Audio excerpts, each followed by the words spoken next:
ദൈവത്തിന് മഹത്വം. നമ്മുടെ പ്രതിദിന ആഹാരം ജൂൺ 28. ഡോണാവൂരിലെ സ്നേഹം. സ്നേഹിക്കാത്തവൻ ദൈവത്തെ അറിഞ്ഞിട്ടില്ല, ദൈവം സ്നേഹം തന്നെ. 1 യോഹന്നാന്റെ ലേഖനം 4-ാം അധ്യായം 8-ാം വാക്യം. എമി കാർമൈക്കിളിന്റെ കല്ലറയുടെ സ്ഥാനത്ത് സ്ഥാപിച്ചിട്ടുള്ള ബേർഡ് ബാത്തിൽ കൊത്തിവെച്ചിരിക്കുന്നത് അമ്മ എന്ന തമിഴ് വാക്കു മാത്രമാണ്. ദേവദാസി വൃത്തിയിൽ കുടുങ്ങിപ്പോയ ആയിരക്കണക്കിന് പെൺകുട്ടികളുടെ അഭയസ്ഥാനമായി മാറിയ ഇടമായിരുന്നു തമിഴ്നാട്ടിലെ ഡോണാവൂരിലെ അവരുടെ മിഷൻ സ്കൂൾ.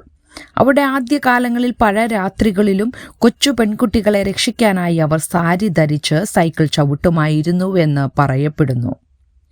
1931 ദാരുണമായ ഒരു വീഴ്ചയെ തുടർന്ന് അവർ കിടക്കയിലേക്ക് ഒതുങ്ങിപ്പോയതിനു ശേഷവും അവർ ഈ കുട്ടികളെ മറ്റുള്ളവരിലൂടെ രക്ഷിക്കുന്നത് തുടർന്നു. ധാരാളം ലേഖനങ്ങളും പുസ്തകങ്ങളും എഴുതിക്കൊണ്ട് തൻ്റെ പ്രയത്നത്തെ അവർ നിലനിർത്തുകയും സ്കൂളിന് ധനസഹായം ലഭ്യമാക്കുകയും ചെയ്തു.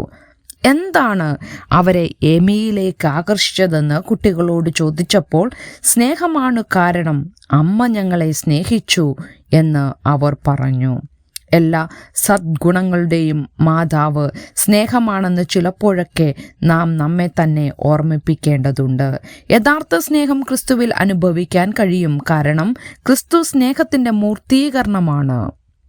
ക്രിസ്തുവിൻ്റെ മരണത്തിലൂടെയും പുനരുദ്ധാനത്തിലൂടെയും നമുക്ക് യഥാർത്ഥ സ്നേഹത്തിൻ്റെ ഒരു നേർക്കാഴ്ച ലഭിച്ചിട്ടുണ്ട്. യേശുവിൻ്റെ സ്നേഹം ഉപാധികളില്ലാത്തതായിരുന്നു. അർഹതയില്ലാത്തവരെ പോലും യേശു സ്നേഹിച്ചു.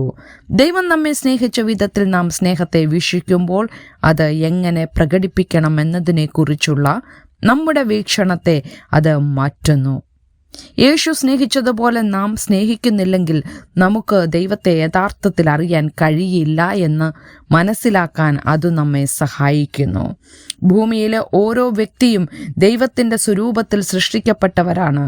നാം കണ്ടുമുട്ടുന്ന ഏവർക്കും സ്നേഹം ആവശ്യമാണ്. സ്നേഹത്തിനു വേണ്ടി ദാഹിക്കുന്നവർക്ക് പരമാർത്ഥതയും കളങ്കമില്ലാത്തതുമായ സ്നേഹത്തിൻ്റെ അർത്ഥം കാണിച്ചു കൊടുക്കാനുള്ള ഏറ്റവും നല്ല അവസരം ദൈവമക്കളെന്ന നിലയിൽ നമുക്കുണ്ട്.